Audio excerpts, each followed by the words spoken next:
Most people go through life believing the world works the way they were taught.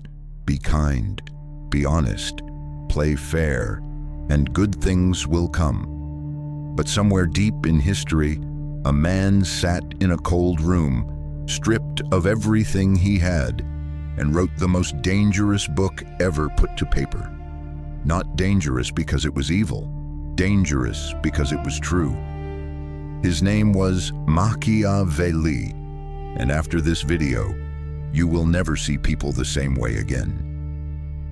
Before we talk about the ideas, we need to talk about the man, because most people think Machiavelli was a monster, a manipulator, the original villain.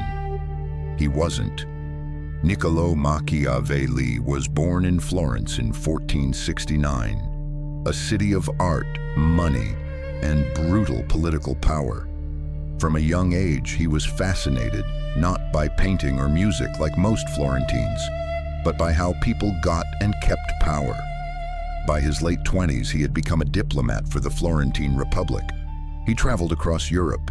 He sat across the table from kings, generals, and popes. And he watched. He watched the ones who won and the ones who lost. And slowly, a pattern emerged. The winners weren't the most moral. They weren't the most loved. They weren't even the most intelligent. They were the most willing to see the world as it actually was, not as they wished it to be. Then, in 1512, everything changed. The Medici family returned to power in Florence.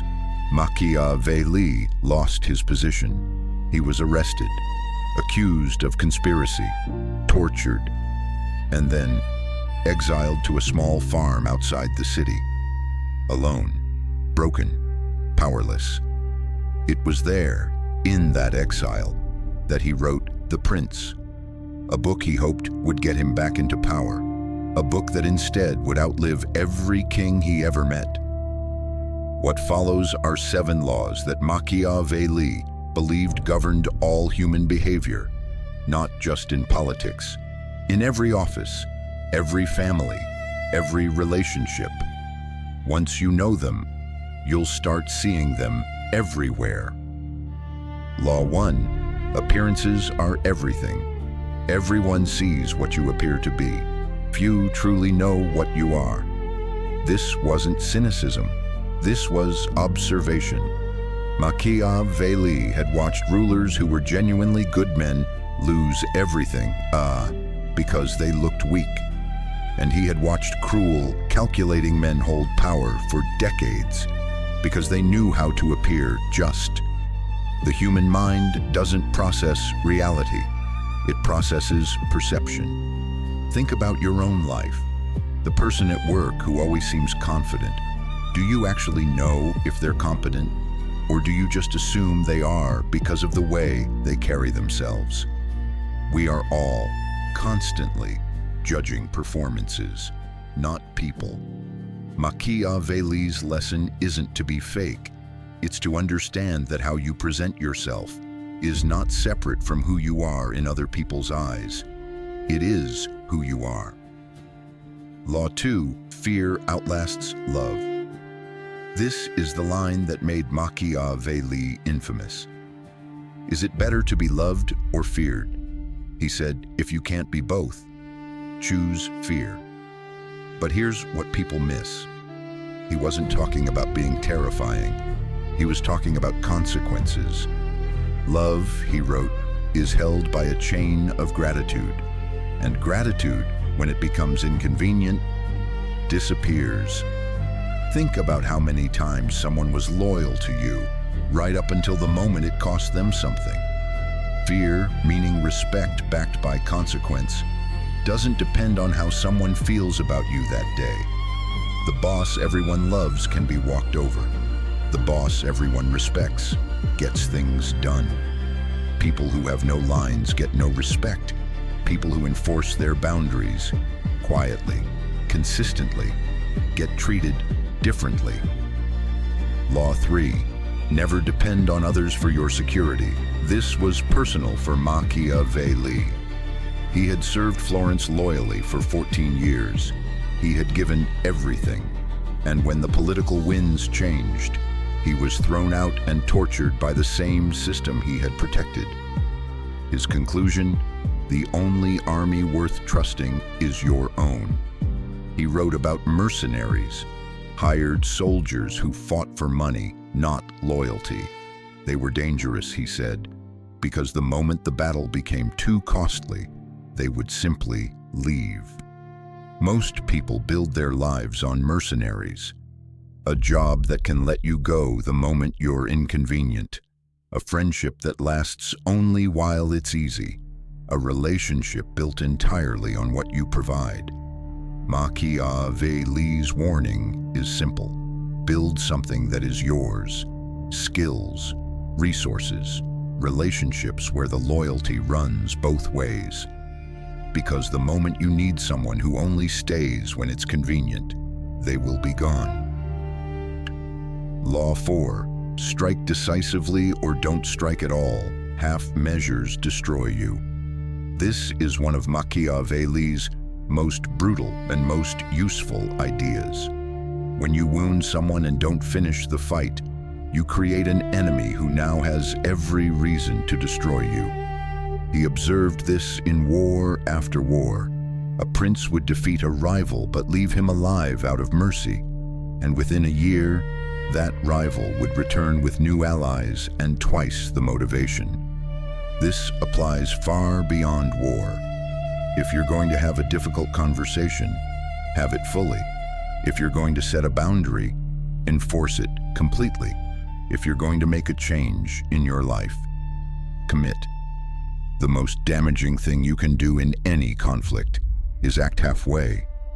You get all of the consequences and none of the results. Law 5. Fortune favors the bold. Machiavelli believed that half of what happens to us is luck, pure chance. The family you're born into, the era you live in, the opportunities that appear. But the other half, that's yours. He compared fortune to a river that floods. When the water rises, it destroys everything in its path.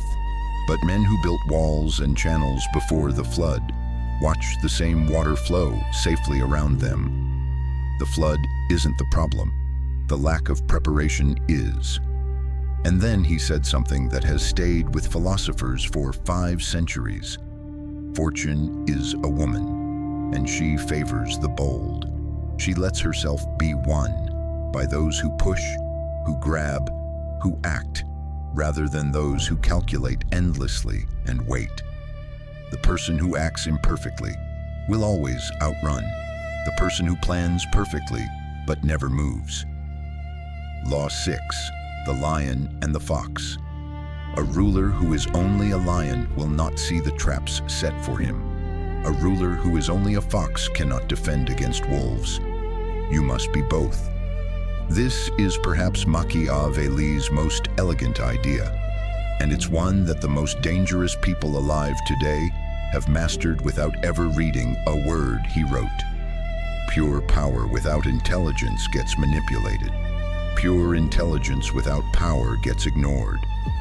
The lion in you is your willingness to act, to confront, to hold your ground.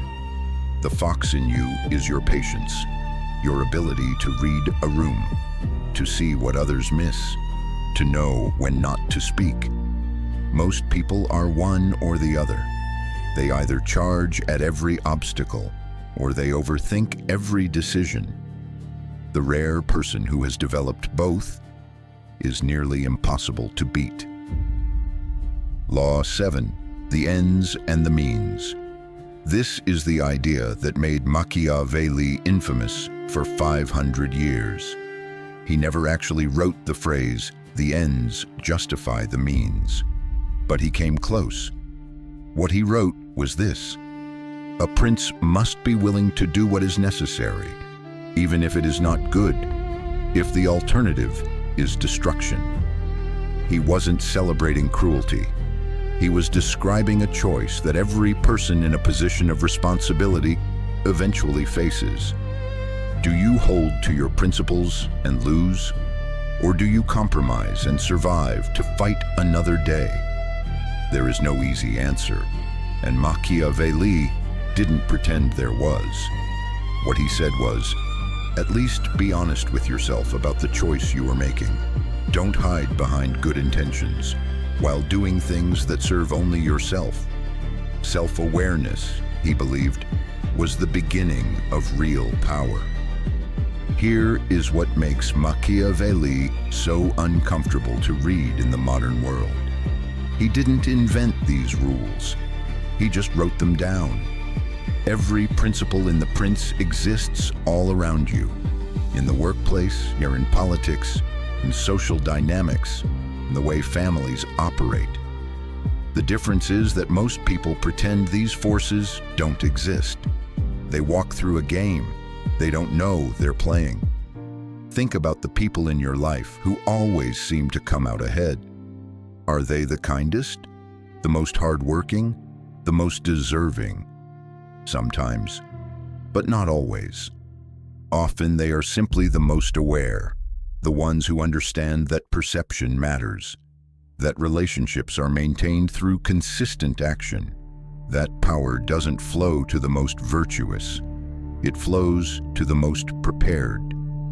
Machiavelli didn't write The Prince to teach people to be evil. He wrote it because he was tired of watching good people lose to people who simply understood the rules better. The shadow mind is not about becoming cold. It's not about becoming calculating or ruthless. It's about waking up, seeing the game that's already being played around you, understanding the forces that shape every room you walk into, and making conscious choices instead of being moved by forces you never learned to name. Machiavelli died in 1527, forgotten, broke, never restored to the power he spent his life studying. The irony is not lost, but his words survived every king he ever served, every empire he ever watched rise and fall, because truth has a way of doing that. Now you've seen it. What you do with it is entirely up to you. If this opens something in you, subscribe, because on this channel, we don't look away, we look deeper.